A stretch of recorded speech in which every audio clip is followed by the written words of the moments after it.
안녕하세요. 한양대병원 김인양입니다. 네, 오늘은 소아청소년에서 흔하게 나타나는 불안장애 종류에 대해서 말씀드리겠습니다.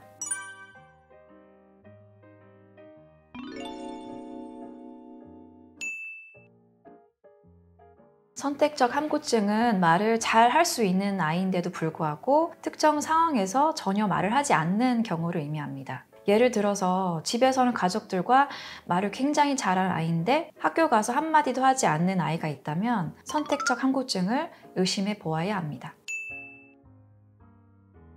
유병률은 1% 정도로 알려져 있고요. 보통 5세 이전에 발병하지만 학교에 입학하고 나서야 병원을 찾게 되는 경우도 많이 있습니다.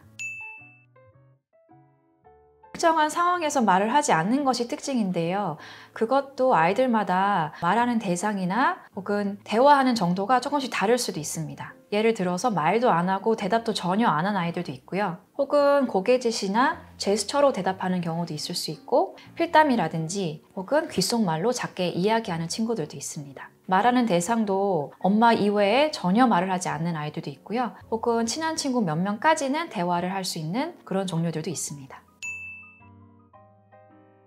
아이마다 다양한 원인과 개인차가 있기 때문에 명확히 한 가지 원인으로 설명드릴 수는 없습니다. 하지만 헤이덴이라는 학자는 선택적 함구증의 종류에 따라서 4가지로 분류를 해보았습니다. 첫 번째는 공생적 함구증이라고 해서 엄마와 아주 깊은 유대관계가 있는 경우인데요. 엄마에게 자기 요구 조건을 관철시키기 위해서 엄마에게 매달리는 경우를 이렇게 불렀습니다. 두 번째로 수동 공격적 함구증인데 침묵을 무기로 삼는 아이인데 자기의 적대적인 감정을 침묵으로 드러내는 그런 경우입니다. 세 번째로 반응적 함구증은 갑작스러운 환경의 변화로 우울증이 생겨서 말을 하지 않는 경우이고요. 마지막으로 언어공포적 함구증은 자신의 말소리가 이상하게 들릴까봐 말을 하지 않는 그런 경우입니다.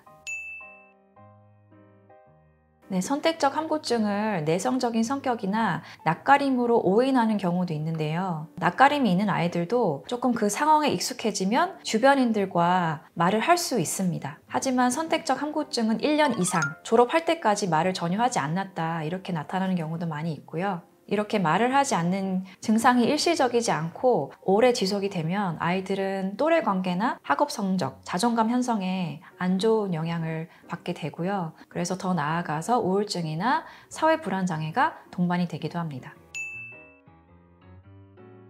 네, 먼저 약물을 사용하지 않는 방법으로는 긍정적인 보상을 통해서 점차 말하는 횟수나 말하는 대상을 늘려가는 방법이 있습니다. 예를 들어서 가장 친숙한 사람부터 친숙하지 않는 사람까지 점차 범위를 확대해 볼 수가 있고요. 그리고 먼저는 귓속말이나 편지로 쓴 다음에 점차 큰 목소리로 말하는 연습을 해볼 수 있습니다. 약물로는 선택적 세로토닌 재흡수 억제제가 불안도를 낮추는데 아주 효과적인 것으로 알려져 있습니다.